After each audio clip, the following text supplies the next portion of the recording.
April 2025ના છેલ્લા અઠવાડિયાની અંદર આપણે હીટવેવ અને ઊંચા તાપમાનનો સામનો કર્યો છે. રાજ્યના અલગ અલગ વિસ્તારોમાં જોવા જઈએ તો 41 થી લઈને 45 ડિગ્રીની રેન્જમાં તાપમાન જોવા મળ્યું છે. અને હજુ પણ 2 દિવસ એટલે કે 1 અને 2 મે એમ 2 દિવસ હજુ પણ 41 થી 45 ડિગ્રીની રેન્જમાં તાપમાન જોવા મળશે.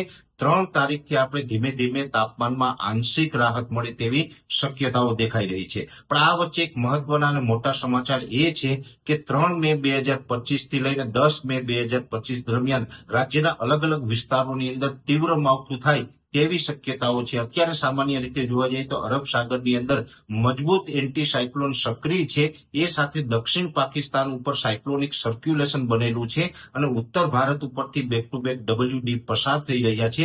આ તમામ પરિબળોને કારણે ગુજરાતના હવામાનમાં પલટો આવવાનો છે. ગુજરાતના સરફેસ લેવલ ઉપર એક અસ્થિરતા બની રહી છે અને આ અસ્થિરતાને કારણે 3 મે 2025 થી લઈ અને 10 મે 2025 દરમિયાન રાજ્યના મોટાભાગના વિસ્તારોની અંદર માવઠાના વરસાદ પડશે અને અમુક જગ્યાએ કરા પડવાની પણ શક્યતાઓ દેખાઈ રહી છે. ખાસ કરીને આ 3 થી 10 મે દરમિયાન જે અલગ અલગ વિસ્તારોમાં માવઠું થવાનું છે તેમાં મોટાભાગના સમય એવા હશે કે જેમાં બપોર પછીના સેશનની અંદર માવઠાના વરસાદો જોવા મળશે. અને ખાસ કરીને આ માવઠું છે રોજ એક વિસ્તારમાં નહીં પણ અલગ અલગ વિસ્તારોમાં જોવા મળશે. અને સૌથી વધારે આની તીવ્રતા છે એ ઉત્તર ગુજરાત, પૂર્વ કચ્છના ભાગો અને સૌરાષ્ટ્રના ભાગોની અંદર જોવા મળે તેવી શક્યતાઓ છે. ખાસ કરીને ઉત્તર ગુજરાતના જે ભાગો છે એમાં 3 અથવા તો 4 તારીખથી માવઠા પડવાની શરૂઆત થશે અને એમાં વાવ, થરાદ, બનાસકાંઠા, સાબરકાંઠા, પાટણ, મહેસાણા જેવા તમામ વિસ્તારોની અંદર આ માવઠું થઈ શકે છે.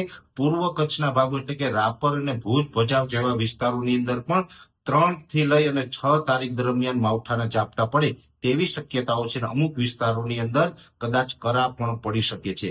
સૌરાષ્ટ્રની અંદર દેવભૂમિ દ્વારકા, જામનગર હોય, રાજકોટ, સુરેન્દ્રનગર, મોરબી, જુનાગઢ, અમરેલી અને બોટાદ જેવા વિસ્તારોની અંદર પણ 3 થી 10 મે દરમિયાન છૂટાછવાયા અમુક વિસ્તારોની અંદર માવઠાના ઝાપટા પડી શકે છે. એ સાથે મધ્ય ગુજરાતના અમદાવાદ, ગાંધીનગર, અરવલ્લી અને દાહોદ, ગોધરા અને મહીસાગર જેવા વિસ્તારો છે કે એમાં પણ 5 મે 2025 થી લઈ અને 10 મે 2025 વચ્ચે તીવ્ર માવઠું થાય તેવી શક્યતાઓ છે.